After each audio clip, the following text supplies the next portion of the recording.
Even though right now we are in the month of September, then most of us believe that we are way past the summer season.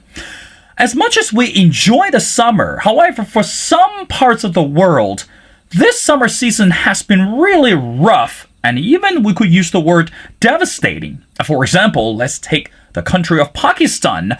Recently, major flooding took place in this country, which caused major economic crisis, not only for the current people in Pakistan, but also that really grabbed attention across the continent. Some people believe, or even political scientists, even the climate advocates believe, what happened in Pakistan is not just a climate change effect, but meanwhile, that could actually gain the attention of political and also this economic conversation. But we're also going to talk about this harsh, hawkish rhetoric come from or within the American government. How should the world understand the division and the separation among the parties in the United States of America today? Now, ladies and gentlemen, join our show today. If you follow our show frequently, you know him very well, is Dr. Kahut. Now, Dr. Kahut is a well expert, and also, of course, he's a famous economist that diagnosed within the issues not only within Pakistan, but also across the continent. So that's why today we are going to talk to Dr. Kahut regarding all the previous essential questions that we just mentioned. Dr. Kahut, and welcome back to The Missing Piece. My pleasure, Mr. Will. Like, it's always been a pleasure to be in your show. Thank you, Dr. Kahut. Again, as we mentioned before, right now, both of us were in China, and we are stepping into the month of September. The summer has been very busy. Of course, in China, the summer has been very hot and humid. But meanwhile, let's talk about what actually happened in Pakistan. As I read the news headlines again, for example, Pakistan floods hit millions as political storm hinders response. Dr. Kahut, as we mentioned in the intro, some people interpret that the flooding happened in Pakistan is not just a natural disaster. It's not really related to climate change as a simple piece of news. But meanwhile, it actually has a lot more to do with political and this ongoing economic shift within the country. Help us understand, how would you interpret what happened in this country, and why is that a major crisis that we should address today? Yeah, in general, the climate change is a phenomenon which the world is generally facing, right now. And it's not only the Pakistan, but every now and then we see that there's a global shift in the behavior of the weather. The weather patterns, they have already been altered. The global temperature has been rising to the unprecedented levels, and it's a open fact that the global north, those countries, they are mainly responsible for the greenhouse gases emissions, right, or the carbon emissions, we say, and the global south countries, they are at the recipient end. So the same thing is happening again.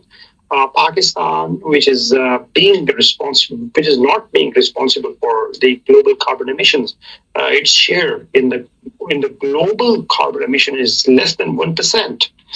But it is one of the most vulnerable country towards the catastrophes which are being caused by the climate change. So recently, this flood in the history of Pakistan is one of the most, devastating, and about 34% of the total Pakistani land area, it is currently inundated. It is being submerged in the water, and the water level due to these floods have been risen to the unprecedented level. About 33 million Pakistani population, they have been, displaced, they have been affected, and thousands of people have been died. And there's an emergency situation right now there. And I think that this is very unfortunate because the country just got some relief from the global pandemic. And so here it is. And then there's the opposition party, the politics, we can see that there's a one climate triggered disaster, and the other we can say that politically the country is not that stable, because in the federal, because Pakistan is a multi-party the democratic system. So now in the federal, we have another party which is ruling, but that party has no government in any other province. So all the provinces, they have been ruled, like the two provinces, KP and Punjab, they have been ruled by the PTI. And again, in the Gilgit-Baltistan and in the Kashmir part, which is with Pakistan, the government is with the PTI. Then, in another province, Sindh, there's another party. Then in the Balochistan, it's a government by the coalition parties, same as the federal. So it's it's sort of a political turmoil. So in all of that scenario, I think it's very unfortunate that Pakistan is facing that climate disaster, and let's hope that things will get better in the future. Dr. Kahut, before we bring political aspect into the conversation, again, based on the calculation, because of the major flooding crisis, statistically speaking, over 3,000 kilometers of roads have been damaged, and around 607,000 houses have collapsed. So in other words, I think when we look at the natural disaster, when we look at the number one, it's rather devastating to understand or to grasp the concept, because it caused a major economic impact, or should I call it drawbacks, on people. But meanwhile, again, as you mentioned before, this country today just went through another major election or political stability. But right now, this is still an ongoing process in order to solidify the power within this new administration. So, Dr. Kahut, my next question to you is, how do you think that such natural disaster that caused major economic drawbacks to people and also to the government, how should we understand the response from the government, and how do you think that current existing Pakistan government able to reshape the image, continue to build this trust among the people? Yeah, when this catastrophe happened, so the whole world actually it responded.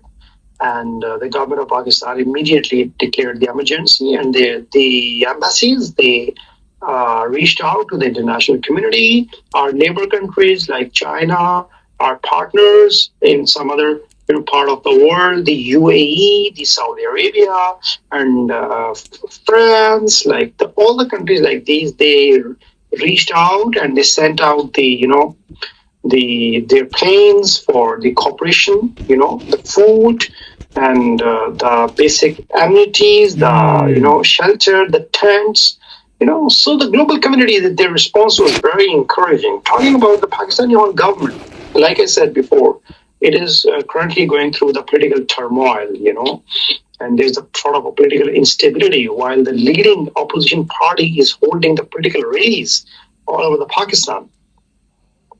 So it's sort of a tough situation, and it also, as you said, quite it make it difficult for the international community to deal with such a government at the federal level. But since, as you have mentioned, the statistics, they are very horrible, and it is the devastation at the very large scale.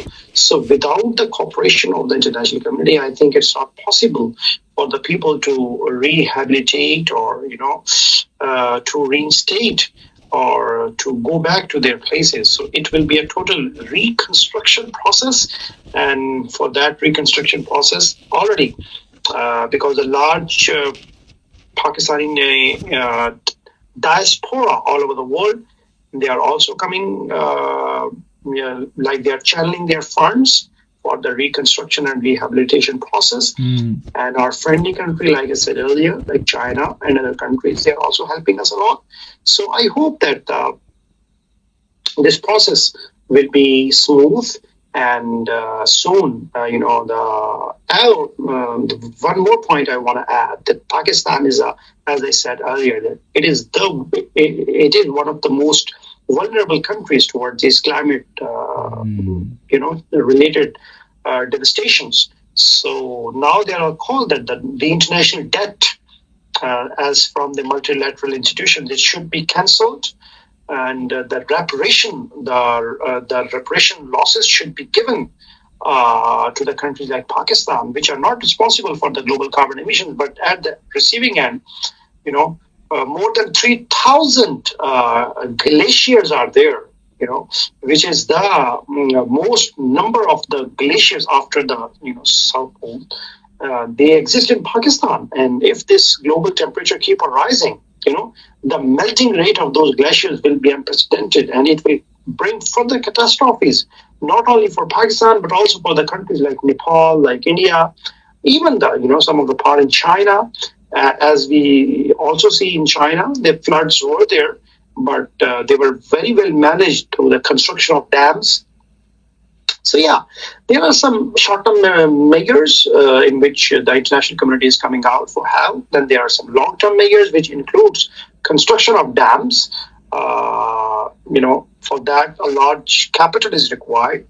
So I hope that the country and the people who run it, they will think about it, and in future, the mitigation of the losses should be more and more. Dr. Kahut, by looking at what happened in Pakistan, do you think that serves as a reminder for all the countries, not just in Asia, but every single country on the planet, that to understand the significance of climate change? So in other words, we know that, again, this is something that we are going to talk about later on, from the Western Hemisphere, that some people or some political officials still questioning or doubting the threat of climate change. So in other words, most people on the other side of the aisle, they believe that climate change, it's actually a hoax. That's something that no one should support and no one should pay attention to. But looking at what's happening around the world and what just happened in Pakistan, do you think that it's actually a good reminder, or that's a fact checker for all the doubters that who are still questioning climate change should deserve the effort of every single citizen, every single person, every single government, and it's not just putting the names on the paper and then walk away with the ink of pen in the hands? Yeah, I totally agree with you. That it is a duty, it is a collective responsibility of the nations, to come out, and especially the developed countries. Actually, it is their responsibility to, come up with the funds and to be responsible. Because at the end of the day, it's the humanity loss. So today, Pakistan is suffering. Maybe next day they will be suffering. So it's the collective humanity loss. And as I said earlier, that the more the country is developed, the more it is responsible today to to help those countries which can't make the sustained systems to fight with the weather-related catastrophes, because it is such a massive scale. Like I said, 33 million Pakistanis there on the roads. Their houses have been devastated, their livelihoods, which were mainly based on the livestock and farming, the crops have been shattered, everything has been, inundated in the water, and it's submerged in the water. And now the next challenge is the waterborne diseases, so it is, this loss is not, is nowhere less than the threat of the pandemic, which is not yet completely gone, right? So, but unfortunately, I must say that last year there was a climate change conference in the U.S. Hosted by the President Biden, but unfortunately, Pakistan was not invited even. So, and now this year, Pakistan is facing one of the most devastating this floods. So right now everyone is talking about. But last year, I remember, Mr. Will, I did a podcast with you, and we also mentioned this, that unfortunately Pakistan has not been invited in this climate change conference. The world should be, the developed countries, they should be very much, responsible, Talking about the China, which is not only yet developed, but still it is a very strong commitment by the leadership first to attain the carbon neutrality by 2060 and to restrict the temperature to 2 degrees until 2030. So, or to cut the emissions by half by 2030. So, I mean, the commitments should be very much mandatory at this time. And then those commitments should be matched with the the contribution towards climate disasters. Nowhere in the no matter if there's Pakistan or if it is any other country, because this planet is being shared by us all. We are the inhabitants of this planet. This is the Mother Earth. So it's not about one country or the other. So I think it's the collective responsibility. Dr. Kahut, I want to bring another political aspect into our conversation. Recently, there has been a lot of major articles regarding the previous Prime Minister of Pakistan, which is Imran Khan.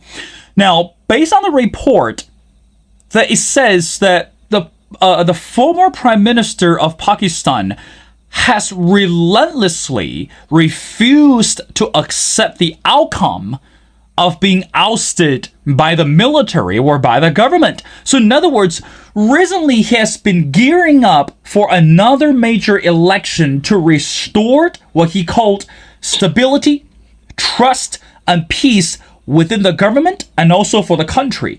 But meanwhile, he started to make proclamations regarding the relationship between the military and also this former prime minister.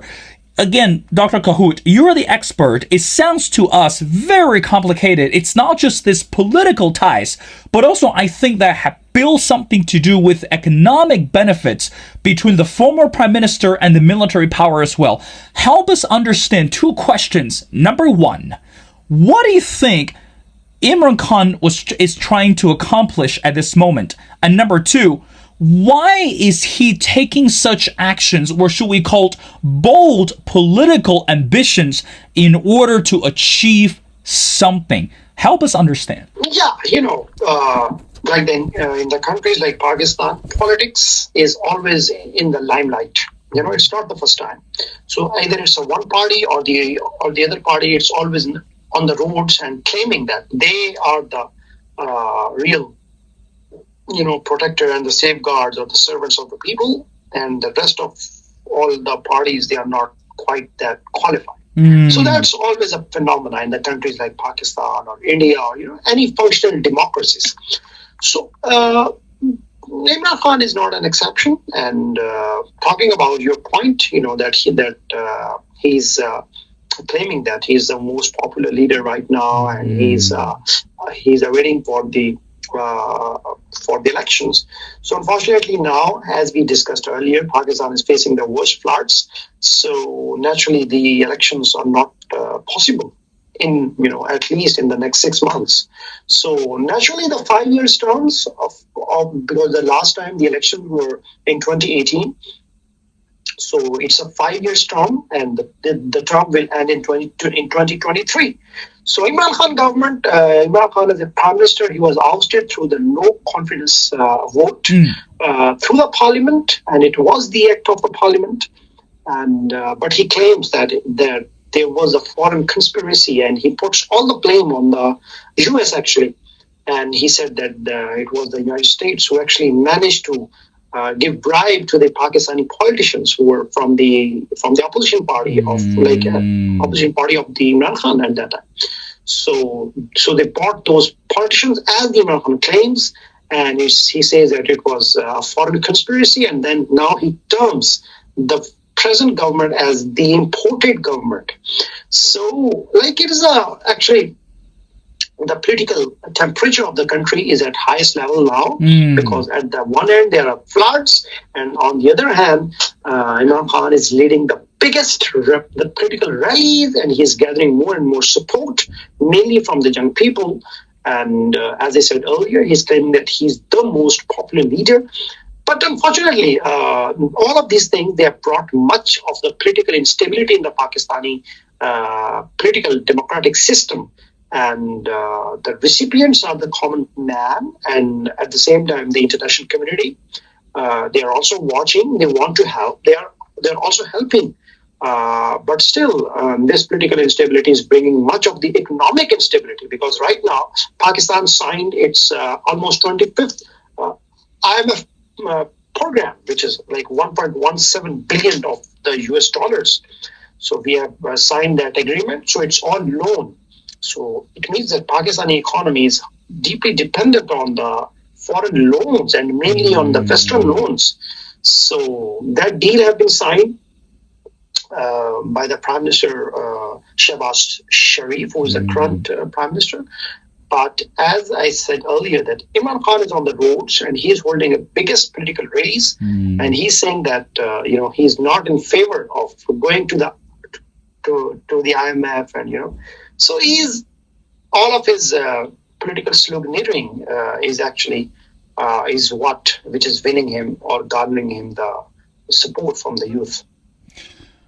Dr. Kahut, I want to read something to you, and I want to get your reaction on this before we move on to the last portion of the conversation.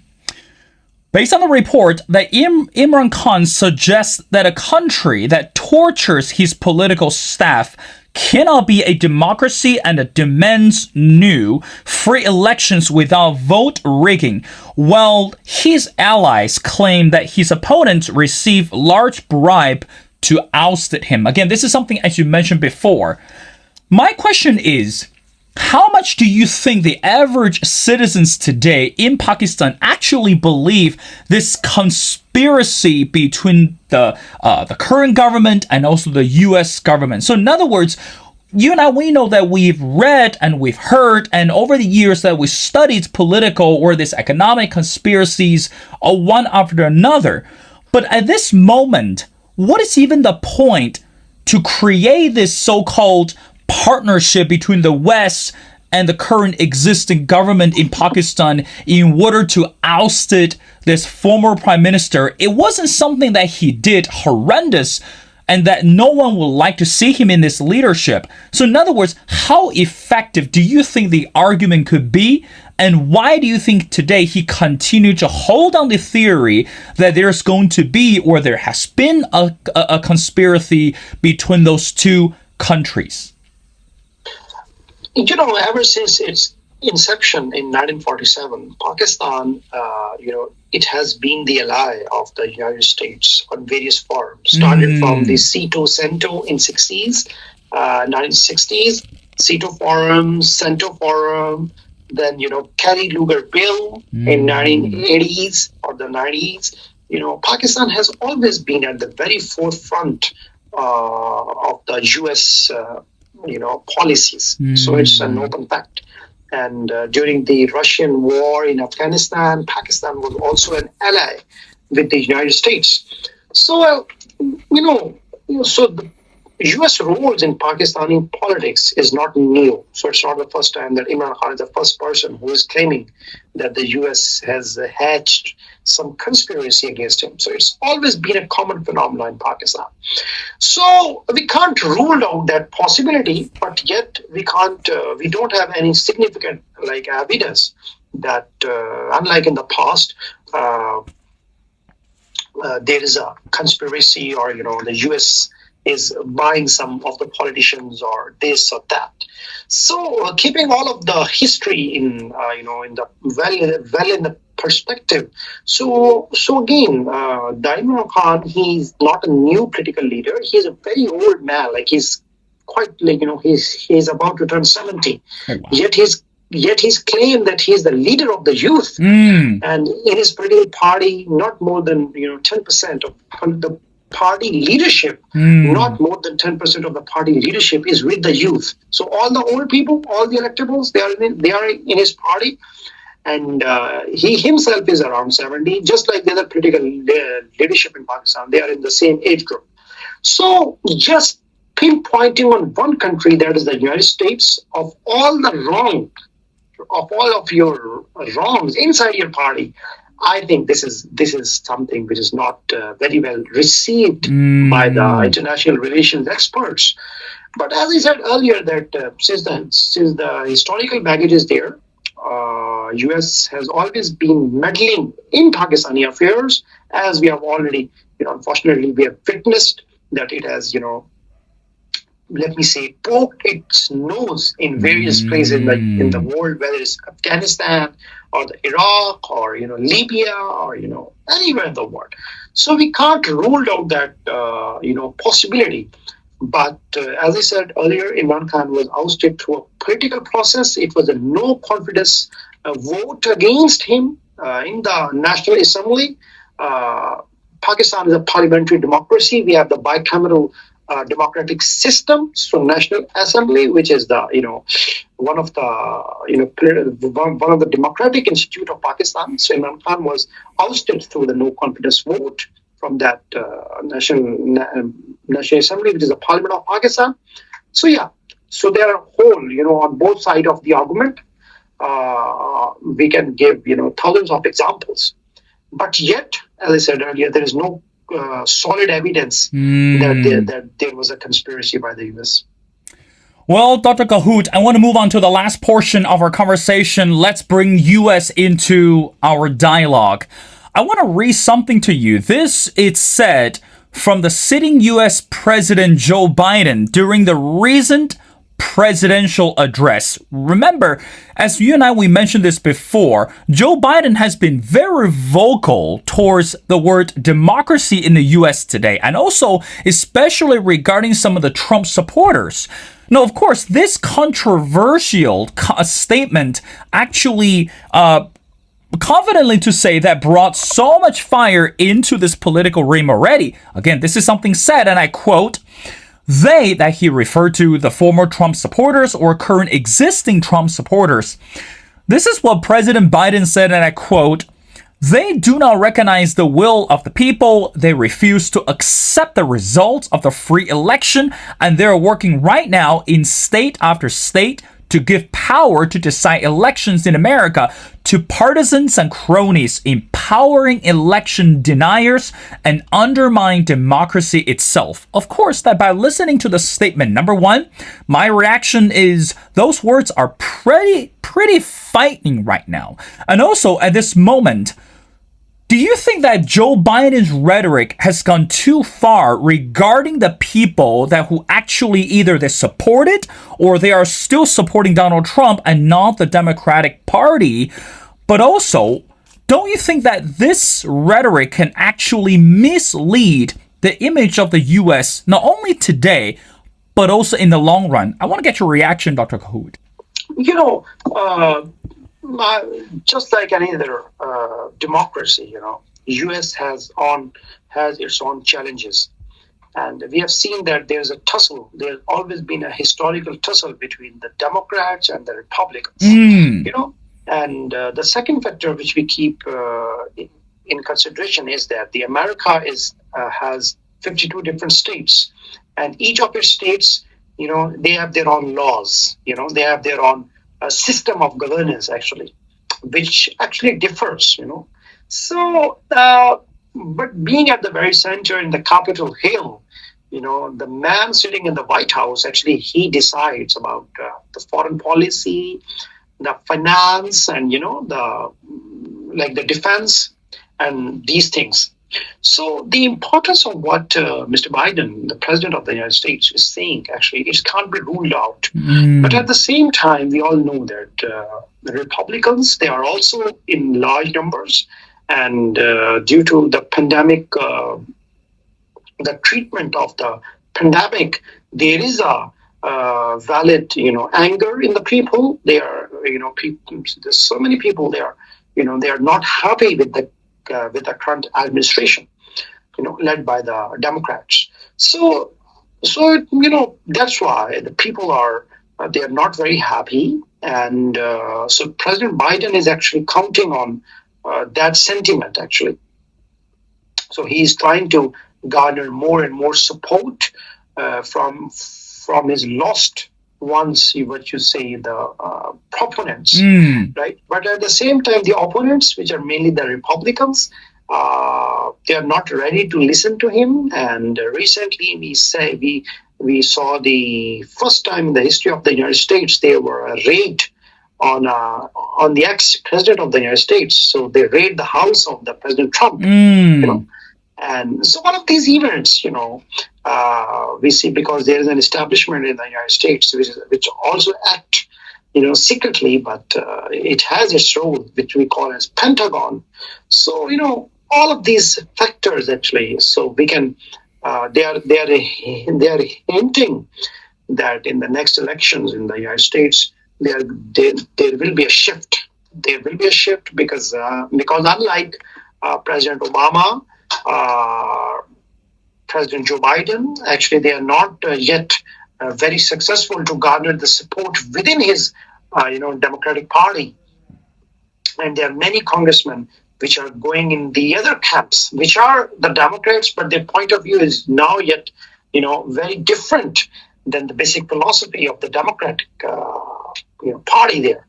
So we can see that the interesting times ahead, and we will see in the next election or the primaries, in the next primaries, and it's going to be interesting. Yeah.